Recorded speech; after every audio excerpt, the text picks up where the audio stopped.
తెలుగు రాష్ట్రాల మధ్య పరిష్కరించుకోవాల్సిన అంశాలు చాలా ఉన్నాయన్నారు సీఎం రేవంత్ రెడ్డి. తనకు ఏపీ సీఎం జగన్ తో ఎలాంటి వైరం లేదన్నారు. అయితే ముఖ్యమంత్రిగా బాధ్యతలు స్వీకరించిన తర్వాత మర్యాదకు కూడా జగన్ ఫోన్ చేయలేదన్నారు. మోదీ ప్రధాని కావాలని జగన్ అనుకుంటున్నారని, రాహుల్ ప్రధాని కావాలని తాను కోరుకుంటున్నట్లు తెలిపిన రేవంత్ రెడ్డి ఇద్దరు దారులు ఆలోచనలు వేరన్నారు. కాంగ్రెస్ పార్టీ గెలవడం వల్ల Chandrashekar Rao out and out Jaganmohan Reddy గారితో వాళ్ళిద్దరు కలిసి ఉంటున్నారు. సహజంగా ముఖ్యమంత్రులు అయితే పక్క రాష్ట్రాల ముఖ్యమంత్రులు కర్తసీ కన్నా ఫోన్ చేస్తారు. మరి జగన్మోహన్ రెడ్డి గారి నుంచి అయితే నాకు ఫోన్ కూడా రాలే.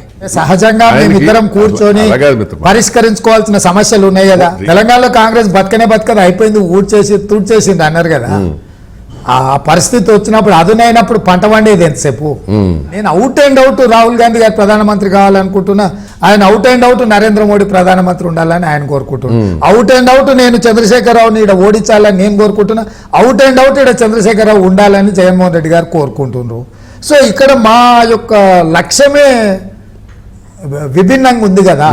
చైర్మన్ లేకుండా ఎన్నికల్లో ఇచ్చిన హామీకి కట్టుబడి ఉంటామన్నారు సీఎం రేవంత్ రెడ్డి. ఈ ఏడాది డిసెంబర్ నాటికి 2 లక్షల ఉద్యోగాలు భర్తీ చేస్తామన్నారు.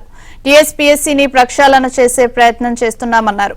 టీఎస్పీఎస్సీ అధికారులు చేసిన రాజీనామాలు గవర్నర్ ఆమోదించాలని తెలిపారు. చైర్మన్ లేకుండా ఏ పరీక్ష నిర్వహించలేమని, ఫలితాలు ప్రకటించలేమన్నారు. ఫిబ్రవరిలోపు 22,000 ఉద్యోగాలు భర్తీ చేస్తామన్నారు. చైర్మన్ లేకుండా ఏ ఎగ్జామ్ నిర్వహించలేము, ఏ ఎగ్జామ్ పరీక్షల్ని ఫలితాలు ప్రకటించలేము. సో చైర్మన్ అనేది చాలా కీలకమైన పోస్ట్.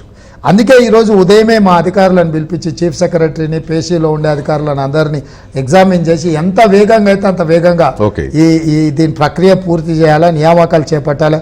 పోలీస్ కానిస్టేబుల్ నియామకాలది కూడా పెండింగ్ ఉంది. కోర్టులో నిన్ననే 4 వారాలలో దీన్ని తేల్చేసి రిజల్ట్ ప్రకటించమని ఒక ఆఫీసర్స్ కమిటీని అపాయింట్ చేసేయడానికి కోర్టు కూడా ఇచ్చింది. So maximum by February first week 22-23 వేల ఉద్యోగ నియామకాలు చేపడతా ఫిబ్రవరి వీకెండ్ లోపల. సెకండ్ థింగ్, ఈ లోపల ఈ కమిటీస్ అటు చైర్మన్ ఇవన్నీ కూడా గవర్నర్ గారి దగ్గర తెచ్చుకొని వార్ ఫుట్ లో యుద్ధ ప్రాతిపదికన ఈ నియామకాల మీద ప్రత్యేకమైన దృష్టి పెడతా. డిసెంబర్ కల్లా పూర్తిగా ప్రథమ వార్షికోత్సవం చేసుకునే ప్రభుత్వం 100% ఈ నియామకాలు 2 లక్షల ప్రభుత్వ ఖాళీలు అన్నిటిని పూర్తి చేస్తాం.